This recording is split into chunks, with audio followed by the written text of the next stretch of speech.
Президенттің айтуынша қазіргі жастар үшін патриотизм ұран емес, нақты іс жасампаздық. Қалыптастырған мемлекет ретінде редактурадан өтеді, бірталай жазушы кез келген бір керек затыңды сұрайсың, саған 5 секундтың ішінде ол саған жауабын береді. Сәлем достар, бұл ел болашағын ойлайтын, жаңа идеядан қорықпайтын жастарға арналған подкаст. Қазақстан халқының 50% жастар құрайды. Бүгін біз президент Қасым-Жомарт Тоқаевтың 2025 жылғы 8 қыркүйегіндегі жолдауда айтылған жастар патриотизм және жасанды интеллект туралы ойларын талқылайтын боламыз. Президенттің айтуынша қазіргі жастар үшін патриотизм ұран емес, нақты іс жасампаздық пен жаңашылдық. Осы ой бізге қаншалықты жақын. Бүгін соны бірге саралайтын боламыз. Қайырлы күн. Бүгінгі подкастта көргеніме қуаныштымын сендерді. Өздеріңді таныстырып өтсеңдер, қысқаша. Есімім Елубаев Нұрасыл Қапанұлы, Шәкәрім университетінің 3-ші курс студентімін. Бұған дейін Шәкәрім университетінде экс-спикер қызметін атқарды, яғни студент парламент спикер ретінде. Одан бөлек енді Шығыс жастары қоғамдық қорында, Сана жастар қоғамдық бірлестігінде мүшесі болып таныламыз. Және қоғамдық белсендіміз десек болады. Баршаңызға қайырлы күн. Осы алаңда көргеніме қуаныштымын. Есімім Ахмет Болат, Шәкәрім университетінің 3-ші курс студентімін. Осы Шәкәрім университетінде STEM білім беру жоғары мектебінің кіші деканымын.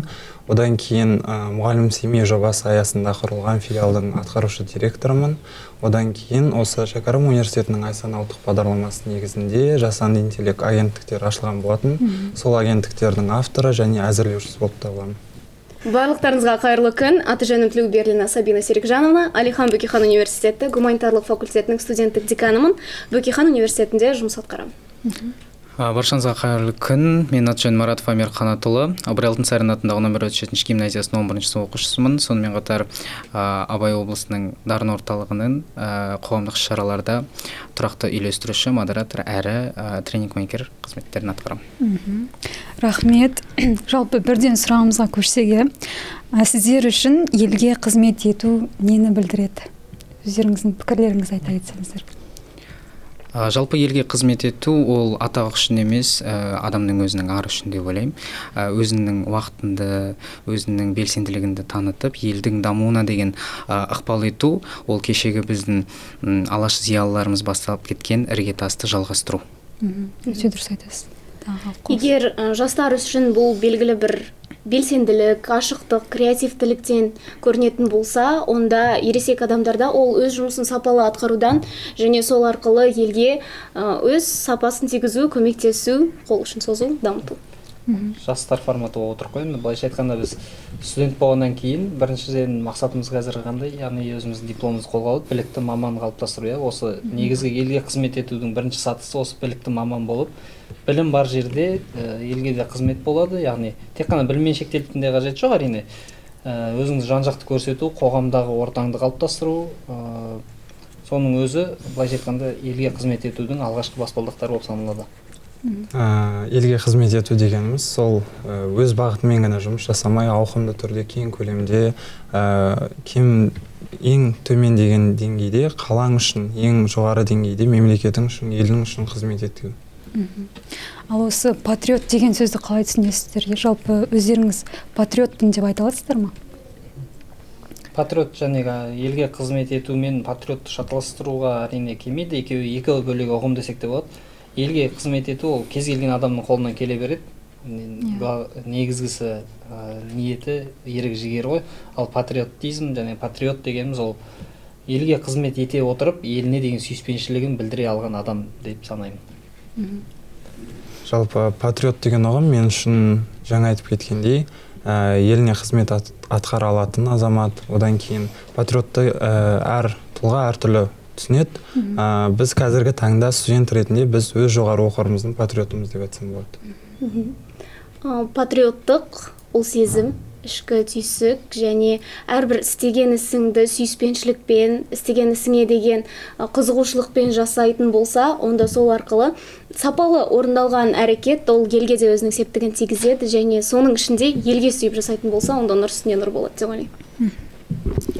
Патриоттық ол жаңағы айтқандарыңыздай ішкі ерекше сезім. Оны патриоттықты тек өзің ғана атқарып қоймай, оны жақындарға, жалпы қоғамға дәріптеп, барша тарату. Ал осы қазіргі жастардың патриотизмі бұрынғы буыннан несімен ерекшеленеді деп ойлайсыздар? Қазір енді жасанды интеллект заманы, цифрлық технологиялар заманы, былайша айтқанда бұрынғы заманмен салыстырғанда қазір мен патриотпын дейтін адам кез келген адам бола алады, өйткені ол әлеуметтік желінің дамыған заманында өзін көрсете білу әлде қайда жеңіл өткен заманмен салыстырсақ. Себебі қазір ауқымды күйде бізді билеп алған десек те, бүкіл әлемді жаулаған ол әлеуметтік желі. Былайша айтқанда барлықтарыңыз келіседі деп ойлаймын.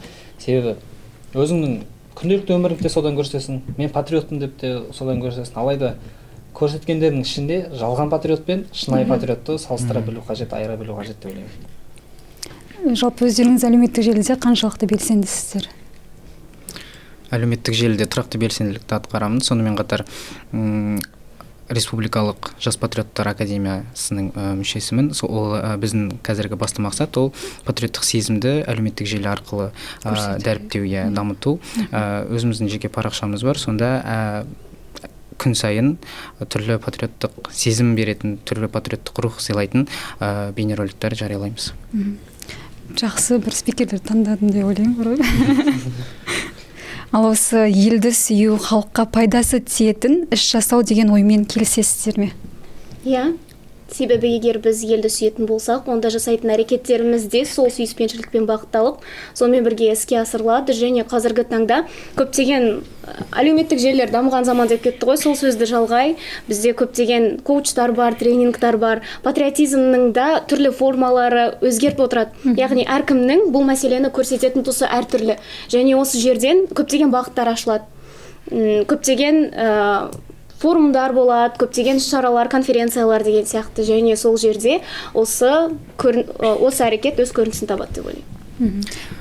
Я негізі қазіргі екінің бірінен сұрасан патриотсың ба деп, я дейді да, бірақ біз одан нақты бір әрекет көрмейміз. Қазір көбінесе ұрандаймыз, патриотпыз, патриоттық сезім, патриоттық рух деп ұрандаймыз да, алайда ол тек сөз төңірегінде ғана қалып қояды. Іс-әрекет келетін болсақ, ешкім нақты бір факт, бір дәлел көрсете алмайды. Алаш зиялыларымыз байырғы заманда Әлихан Бөкейхан атамыз айтып кеткен, ұлтқа қызмет ету білімнен емес мінезден дегені, ұрандатып жүре береміз, ал шынына келетін болсақ, көбісі әрекет етпейді. Бірақ қазіргі таңда жастар әрекет етпейді деп айта алмаймын толыққанды, себебі тіпті арамызда отырған жастар белсенділер, яғни өз ісіне адал, жан-жақты белсенділікпен, креативпен танылып жүрген адамдар деп ойлаймын. Сол үшін қазірде бізде жастар бастамашыл, яғни өзгеріс күтпей өзінен бастайтын адамдар. Сол үшін жақсы жаққа қарай балап бұру дұрыс деп ойлаймын. Патриот болу үшін міндетті түрде осы мемлекеттік қызметте жұмыс істеу керек пе? Жалпы бұл сұраққа жауап беріп кетсем, патриот болу үшін сен өз ортаңның бірінші патриоты бол деп айтқым келеді. Өз ортаңнан дамып, өз ортаңнан белгілі бір аумақта, белгілі бір туған жеріңе, туған еліңе қызмет ете алатын болсаң, міне сол нағыз патриоттылық деп айтсам болады. Жаңа айтып кеткендей, біз қазіргі таңда өз университетімізде білім алып, өз университетімізде білім алып қана қоймай, белсенді болып жатқандықтан, біз өз университетімізді патриоттылығын арттырып жатырмыз деп айтсам болады. Мамандықтар және мемлекеттік қызмет емес, және мысалға алатын болсақ, қазірдің өзінде көріп жүрген патриоттар деп есептейтін болсақ, өзіңіз көріп жүрген кинорежиссер Нұрлан Қойынбаев. Мамандығы кинорежиссер, продюсер түсіреді. Бірақ менің ойымша таза патриот сол кісі. Димаш Құдайбергенов қазір әнші, әлемге танымал. Бірақ енді әнұранымыздың негізгі түпнұсқасын қазір айтып жүрген кісінің бірі. Қазір сол дауысты естіп жүрсіздер, патриот. Геннадий Головкин мысалға, мен қазақпын деп жүретін кісі. Өздеріңіз талай интервьюдің сұхбатынан естіген шығарсыздар. Ол кісі де мен өзінің қазақпын деп айтады. Патриот. Осы үш кісінің өзі былайша осы сұраққа жауап бере алады деп ойлаймын. Менің ойымша мемлекеттік қызметте ғана жұмыс атқару ол патриоттық деген белгі емес. Мемлекеттік қызметте жұмыс атқарып жүрген адамдардың ішінде патриотпын мен деп тұрған адамдар санаулы деп айтсақ болады. Мемлекет жастарға сенім артып отыр, бұл сіздерге қандай жауапкершілікті жүктейді? Көбінесе бізден үлкен кісілер, бізге айтып жатады, жастар деп айтып жатады ғой, бәріміз білеміз. Жастарға тиісіп жатады, сол кезде сіздер қандай бір жауапкершілікті сезінесіздер?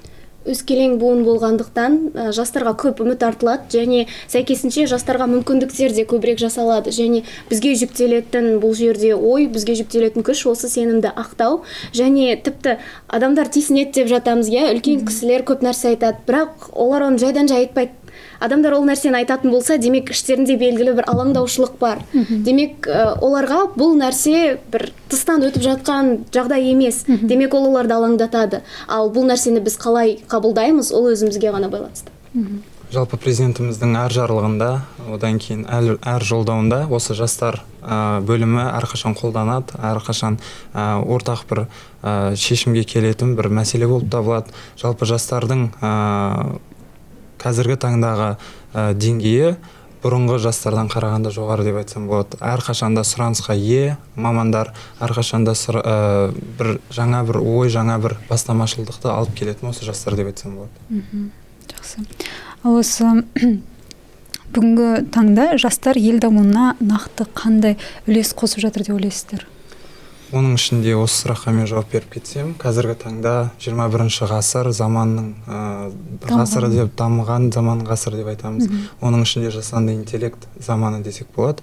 Жаңа айтып кеткендей, мен жас буын ретінде, жас маман ретінде осы біздің Қазақстанымызға өзіндік бір үлесімді қосудамын деп айтсам болады. Себебі өзімнің табалдырығымды, өзімнің баспалдағымды осы білім ордамда, яғни Шәкәрім университетінде бастадым.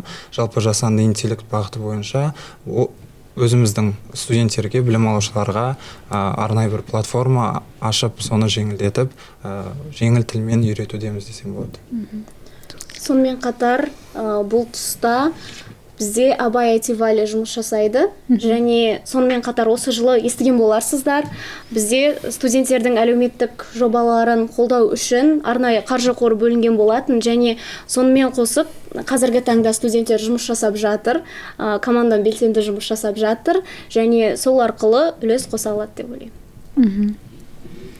Осы жастардың белсенді болуына не кедергі? Мүмкіндік жоқтығы ма әлде мотивацияның аздығы ма? Жастардың белсенді болуына қазіргі заманда ештеңе кедергі деп айта алмаймыз. Ол шектеу тек адамның өз миында деп айтамыз ғой. Қазіргі таңда мемлекет өзі тарапынан жастарға деген айтып кеткендей қолдаулар өте көп. Қазіргі жастар деген негізі тек біз ғана емес, 16 жастан, 14 жастан, 35 жасқа дейінгі аралықта қызметкерлер, адамдар ғой, жастар. Соның ішінде НИТ санатындағы жастар дегенде болады. Ол қандай кісілер, яғни жұмыспен қамтылмаған. Қазіргі сол кісілерге арналып мемлекеттік жобалар бар. Яғни жұмысқа орналастыру арқылы мемлекеттің белсендісі елге қызмет ететін белсенді азамат қалыптастыра алады. Ол тек адамның өзінің эмоционалды басқару, өз-өзінің эмоционалды басқаруына байланысты деп ойлаймын. Себебі егер миыңдағы шектеуді алып тастасаң, сен кез келген шыңға шыға аласың. Жаңа Нұрасылды қолдап кетсем, өзім педагогикалық бағыттағы мамандықты оқып жатқаннан кейін бұрында осындай бір сөз еститінбіз, жастарды көбіне мектепке жұмысқа алмайды, қарт кісілер әлі зейнетке шыққанға дейін жұмыс жасай береді деген сияқты. Ал қазіргі таңда сен мұғалім мамандығын бітірдің ба, өзіңнің бір белгілі бір жеке мектебіңді аш, жеке бір жобаңды аш, соған мемлекет әрдайым қолдау көрсетеді, арнайы гранттар бөледі, арнайы белгілі бір әлеуметтік қолдаулар көрсетеді деп айтсам болады. Сол арқылы жастардың ешқандай бір кедергісі болмайды десем болады. Дамимын, ары қарай өзімді шыңдаймын, ары қарай карьерный рост жасаймын деген мамандар болатын болса, әрқашан мемлекет қолдауға дайын десем болады. Және барлығы адамның ішкі өзінің мышлениясынан деп айтып жатыр ғой. Ниетіне байланысты. Ол өте рас, себебі бізге көптеген мүмкіндіктер беріледі, соны ұстап қалу тек өзіміздің ғана қолымызда. Мысалы университеттерімізден де көптеген қолдаулар жасалып жатыр, мүмкіндіктер беріледі және мүмкіндік аламын, осылай жұмыс жасаймын дейтін адам мүмкіндікті өзі де тауып алып, ізденіс көзін тауып, қазір өте көп қой ізденіс көздері. Солар арқылы өзіне ашылуға мүмкіндік таба алады деп ойлаймын. Ал осы келешекте кім болатынымыз өз қолымызда деген пікірмен келісесіздер ме? Әрине, себебі қазір жалпы жастар ол өздерінің ойын, пікірін ашық айта алатын, өзінің таңдауы бар және оған нық қадам жасай алатын қоғам қоғамның бір бөлігі, және әрине өз таңдауымыз өзімізде, және біз патриот боламыз ба, біз белсенді боламыз ба, әрқашан оның іс-әрекетін өзіміз жасаймыз. Ал осы сіздердің жеке арманыңыз, осы Қазақстанның болашағымен қалай байланысады? Қазір прогрессивті білімнің заманы, жасанды интеллекттің заманы, және мен енді өзім бұйырса болашақта медицина саласын таңдап отқаннан кейін медицинаға жаңадан жаңалықтар, өзімнің ісімдегі шыңға жету мен үшін ол менің арманым, және де еліме де өзінің үлкен бір пайдасын тигізеді деген ойдамын. Келесі бөлімге көшсек, білім, ғылым және жасанды интеллект туралы айта кетсек. Жалпы өздеріңіз жасанды интеллектпен қаншалықты жиі қолданасыздар? Күнде. Шындығын айтқанда қазір жасанды интеллект енді бүкіл әлемді жаулады ғой, шындығын айтқанда. Әрине кей мемлекеттер бар шектеу қойып жатқан. Алайда біз зайырлы мемлекет болғаннан кейін Қазақстанда кез келген жерде жасанды интеллект қолданылады. Оның әрине өзінің жақсы жақтары да бар, және асығыс есептер болуы мүмкін, өте қажетті шешімдер қабылдау керек болуы мүмкін. Адамдардың қоғамдағы рөліне де байланысты ғой. Мысалы, біз қазір 5 адам отырмыз осы жерде. Бір сауал талқылау керек болса, қазір таңда подкасттың өзінде де талқылап жатырмыз, көптеген сауалдарды. Бесеуміз ақылдасып отырып талқылап отырмыз. Ал кей жерлерде болады, жалғыз бір адам қалып қалуы мүмкін. Сол жерде ол кісі басқа жанында адам жоқ болғаннан кімнен көмек сұрайды? Яғни жасанды интеллекттен көмек сұрайды. Жылдан жылға дамып келе жатыр ғой, жылдан былайша айтқанда күннен күнге дамып келе жатқанда жасанды интеллектсіз қазіргі заманда елестету мүмкін емес деп ойлаймын. Егер де осы жасанды интеллектті мүлде алып тастаса, не істер едіңіздер? Осында 5 жыл бұрынғы қалпымызға келеміз ғой. Жасанды интеллектке дейін де өмір сүрдік қой. Менің ойымша тура сондай болушы еді, алайда даму үстінде болғандықтан қарқынды дамуымыз керек. Сол үшін жасанды интеллектті пайдаланып, игеріп, оның жақсы осал тұстарын емес, жақсы жақтарын пайдамызға асыруымыз қажет. Жалпы жасанды интеллект маманы ретінде айта кетсем, жасанды интеллект ол нейрожүйе болғандықтан адами тұрғыда арнайы бір анализ, арнайы бір ақпараттарды өңдеу барысында адами тұрғыда арнайы форматта ақпараттар бізге келмейді. Оны өзіміз ары қарай анализдеп өңдеуіміз қажет. Кейбір студенттер болады, дайын материалды алып, осы дайын сауалына жауап алып, соны арнайы көшіре береді. Ал кейбіреуі болады, тек қана көмекші ретінде пайдаланатын. Сол мамандар нағыз жасанды интеллекттің тілін білетін мамандар деп айтсам болады. Жаңа жасанды интеллект қазір кей мамандықтарды шетке ысырып тастап жатыр ғой, былайша айтқанда. Алайда оның орнына өзінің жаңа мүмкіндіктерін пайдалана отырып, жаңа мамандықтар ашып беріп жатыр. Және айтып отырған айсана жобалары бар, түрлі жасанды интеллект. Жаһандану дәуіріндегі жаңа мамандықтарға әрине қадам басып жатыр. Білетін адамдарға, жасанды интеллект қолданып жүрген адамдарға ол таңсық нәрсе емес.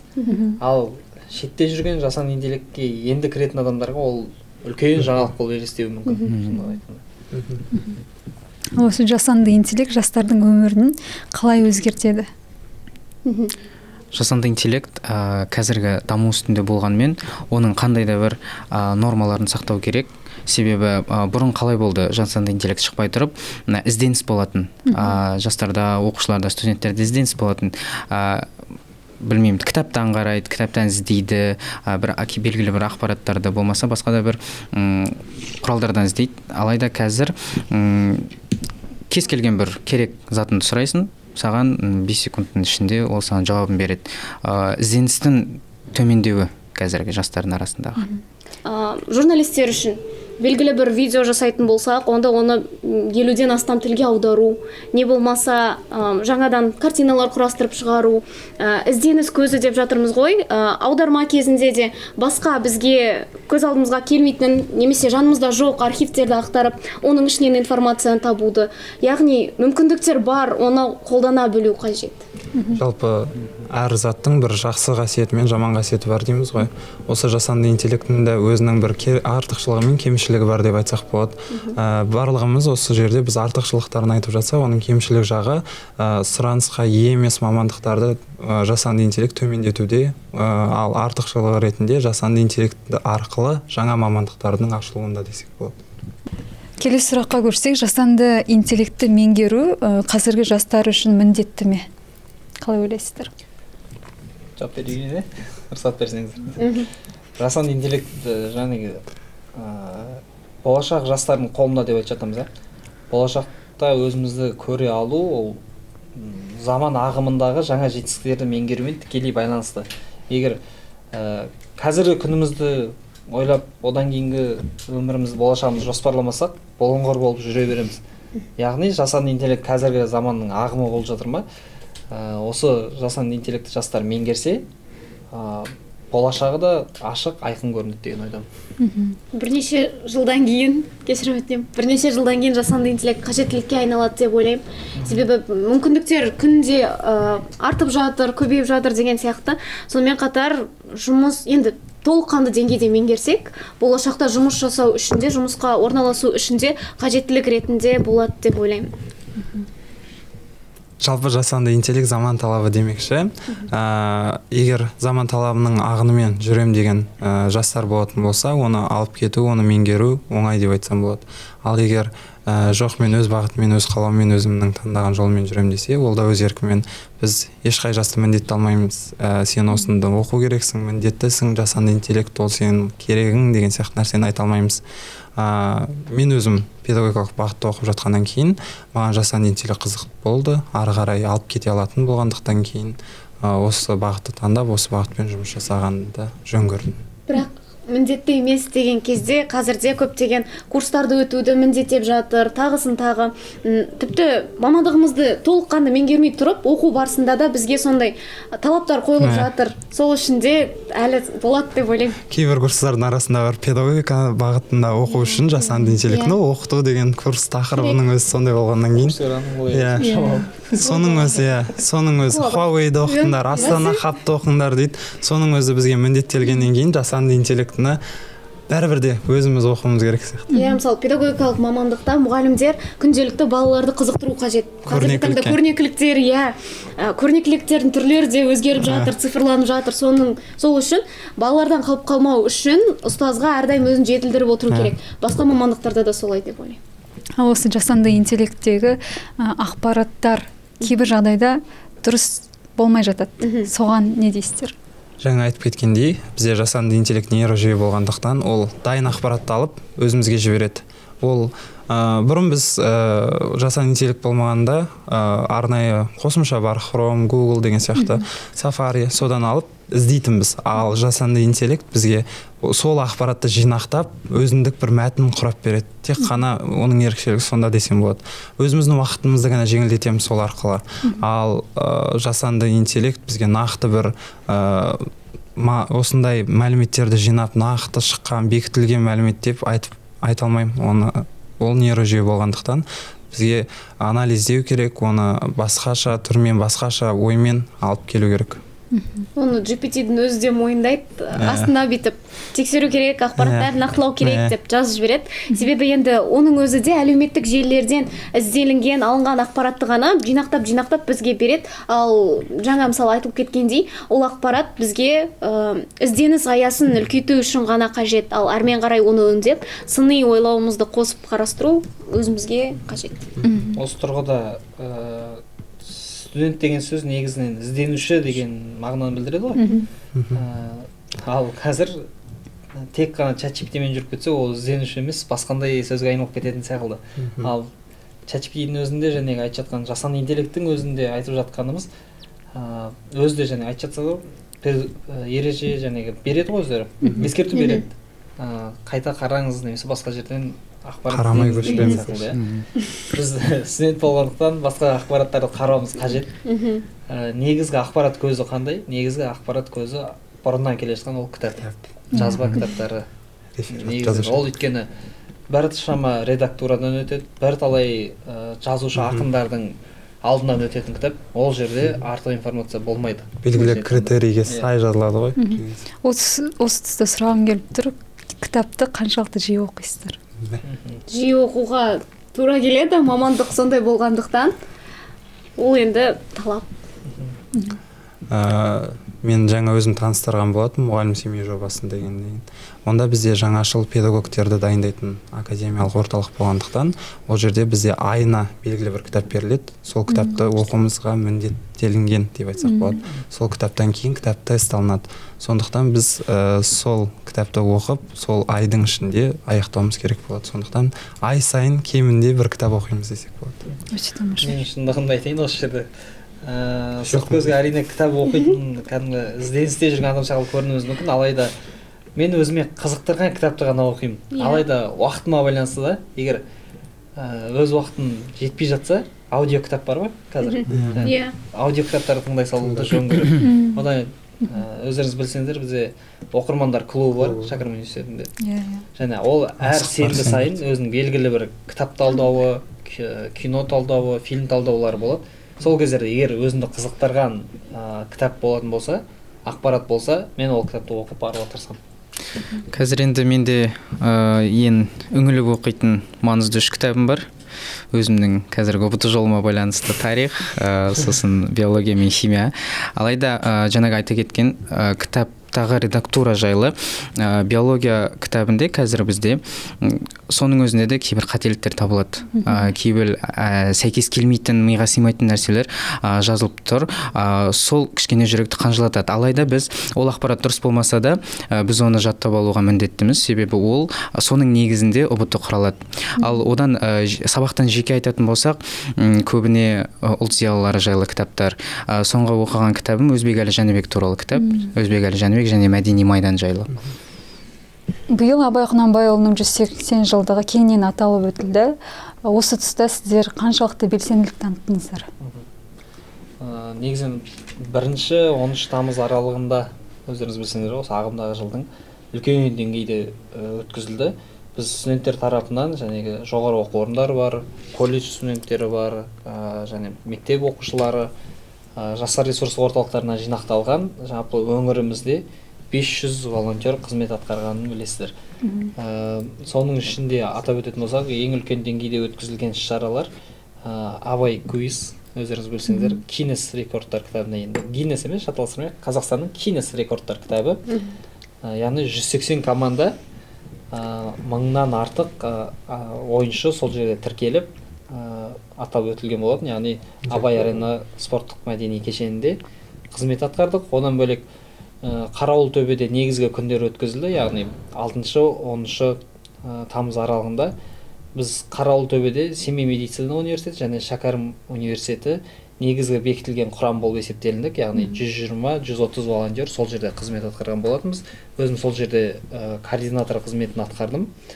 Яғни біздің қызмет қандай болды? Сол жерде тігілген киіз үйлер арасында қызмет атқару, мәдени іс-шараларда, тұрғындарды, яғни сауда-саттық орындарында жол көрсету, жол сілтеу сынды қызметтер атқардық. Одан бөлек, яғни студенттердің ішінде еріктілер болғаннан кейін, олардың көп бөлігі 3 тілді де меңгерген, яғни шетелден келген делегаттарды қарсы алып, сол кісілермен бірге өздерінің күндерін өткізді десек болады. Яғни видеороликтардан да байқасаңыздар, шетел делегаттары қазақ үйлерінің ішінде емін-еркін отырды. Оған себепкер біздің студенттер, яғни аударма ісіне үлкен көмегін тигізді. Одан бөлек және медицина университетінің Қазмет жастары деген ұйымдары бар, мысалы білсеңіздер, ол кісілер өздерінің медициналық алғашқы көмектерін көрсете білді. Және одан тағы да айта берсек әрине көп. Ең бастысының бірі, яғни қандай үлкен мерейтой болса да, қанша мың халық жиналса да, бізде мысалы 70 мыңға жуық адам жиналды осы 180 жылдық арасында. Қазіргі заман талабы дейміз, или бұрыннан да осы келе жатырған талап па екен, сол балаларын жоғалтып алады, ата-аналар, байқасаңыздар. Дәл осы сәттерде волонтерлардың жұмыстары, еріктілердің жұмыстары үлкен көрінді. Себебі 1 сағат демей, 10 минут демей, бір-біріне хабарға шығып, яғни белгілі құралдар болды, рациялар хабарға шығатын. Сол балалар арқылы, тез еріктілер арқылы балаларды ата-аналарымен қауыштырып отырдық. Жалпы Нұрасылға қоса кететінім, жалпы біз осы Абай атамыздың 180 жылдық мерейтойында ерікті түрде, белсенді түрде ерікті болдық. Оның ішінде біз Шәкәрім университеті, Абай ауданы Қарауыл ауылының Қарауылтөбе мекенінде ерікті түрде ерікті болып қызмет атқардық. Оның ішінде жаңа айтқан Расыл бізде координатор болса, мен ол жерде тим лидер қызметін атқардым, яғни координатордың тапсырмаларын үйлестіруші, яғни арнайы бізге бекітілген студенттерді жинақтап, белгілі бір орындарға, бекітілген орындарына бекітіп, одан кейін келген қонақтарға гид форматында кез келген сұрақтарына жауап беруші болып табылдық. Сіздерге қосыламын. Бөкейхан университеті де тыс қалып қалған жоқ. Семей қаласының ішінде бөлінген аймақтарында жұмыс атқарды. Көрмеде барынша адамдарға көмектесіп жүрген болатын, және біздің сол жердегі басты міндетіміз студенттерді қадағалау, бөлінген орындарында жұмыс атқаруын қамтамасыз ету. Иә, осы Абай атамыздың 180 жылдық мерейтойы биыл үлкен форматта жүргізілді. Сонда мен Расыл ағамен 28-нен бастап Абайдың тойы басталмай тұрып, біз Қарауылға іс-сапармен барған болатынбыз. Сол кездегі Олжас Түспекұлымен бірге бәрін аралап, қарап, Абайдың тойында бірге қызмет етіп, біз енді оқушылар құрамы, біз досым екеуміз өзіміздің таныстарымыз, достарымызбен бір 50 шақты волонтерлар жинаған болатынбыз, және солармен жұмыс істеп, көбінесе қалалық мәдени танымдық іс-шараларда қызметімізді атқардық. Жалпы Абайдың 180 жылдығы ол Абай мұрасын дамыту, дәріптеу болды, және ерекше ұмытылмас сәттер болды. Жарайсыңдар. Тағы қоса кетсек, бұл жерде жәнегі 500 волонтер тек қана бір Абай жайлаған ақпарат білді, немесе тек қана сол жерде қызмет атқарды демейміз. Олар рухани байыпқа қайтты, өзіне бір керекті құндылықтар жинап қайттық десек те болады. Бұған тікелей себеп болған жәнегі Абай облысының әкімдігіндегі жастар мәселелер жөніндегі басқармасы және Абай жастар ресурстық орталығы десек болады. Біз ол кісілерге үлкен алғысымызды білдіреміз. Шыны керек, өйткені бізге осындай мүмкіндік сыйлап, үлкен деңгейдегі мерейтойды атқарып, сенім білдіргендеріне үлкен рахметімізді айтамыз. Жаңа Нұрасылға қоса айта кететінім, шынымен де бізде өз командамызда басқа қаладан, басқа облыстан келген студенттер болды. Жидебайды көрмеген, Қарауылды көрмеген, Абайдың мекенін көрмеген студенттер болды. Солар белгілі бір эмоцияда, жақсы көңіл күйде, белсенді түрде ерікті болып, бізбен бірге жаңаша бір орта қалыптастырды десем болады. Егер сіздер президентке бір ұсыныс айта алсаңыз, қандай ұсыныс білдірер едіңіз? Егер бір ұсыныс ұсына алатын болсам, бала құқығын қорғау жөніндегі өкілдер әрбір облыста бар. Олар мектеп базасында тағайындалады, яғни мектептен бір өкілдер алынады, сол өкілдермен жұмыс жасалады. Және барлығы Астана қаласында жиналып, бірге жұмыс жасап, форумда жиналады. Алайда жұмыстан кейін олардың жұмысы сәл бәсеңдеп қалады деп ойлаймын. Және сол тұста оларға деген мүмкіндік көбірек болса деп ойлаймын. Әрине, арасында егер үлкен облыстан болса, мүмкіндігін көп болса, онда көрінуге деген мүмкіндік бар. Алайда қалған өкілдерге де берілетін мүмкіндіктер саны көбейсе деп айтар едім. Қазақстанның 10-15 жылдан кейінгі бейнесін қалай елестетесіздер? Бізде және ұлттық жобалар бар ғой, 2030 Қазақстан 2030-2050-ге. Одан бөлек ол жобаларға тағы да кірістіре кететін болсақ, яғни технологиясы дамыған, одан әрмен, әрине қазірде дамып келе жатыр, одан әрмен технологиясы дамыған. Біздің қиялымызда қандай технологиялар бар, мысалы, кішкентай кезімізде түрлі фантастикалық кинолардан да көрген болармыз.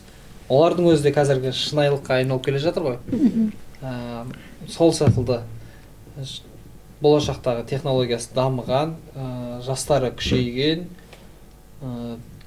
қандай десек болады, үлкен жауапкершілігі бар, бәсекеге қабілетті мемлекет бола аламыз, алдыңғы қатардан мемлекет бола алады деп ойлаймын. Жаңа Нұрасыл айтып кеткендей, техникалық жағынан дамыған, қазіргі дамыған қабілетінен одан әрмен дамыған, одан кейін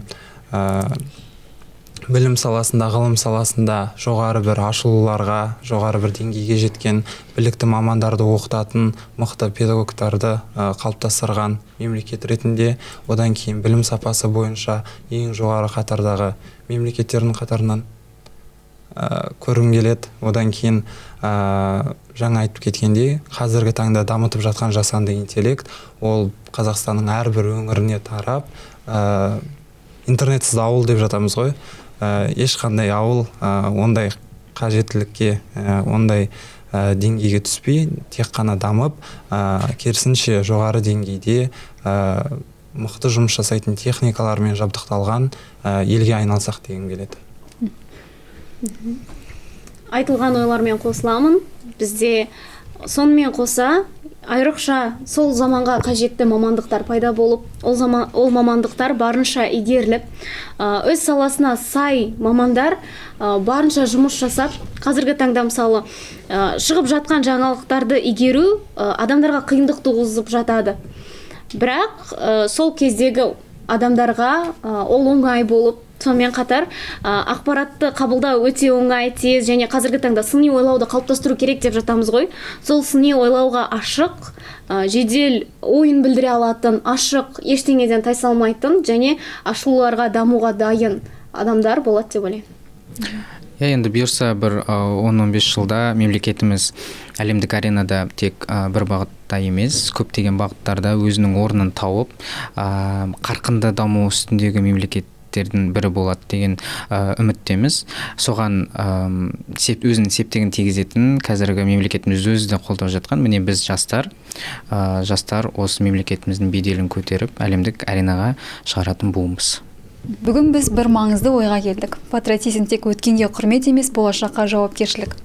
Президент Қасым-Жомарт Тоқаев айтқандай, бүгінгі жастар әсіресе ұраннан гөрі нәтижені таңдайды.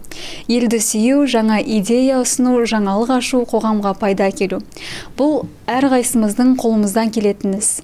Абайдың ақыл, ғылым, жақсы тәрбие деген сөзі де бүгін өз маңызын жоғалтқан жоқ. Қазақстанның ертеңі бүгінгі жастардың қолында.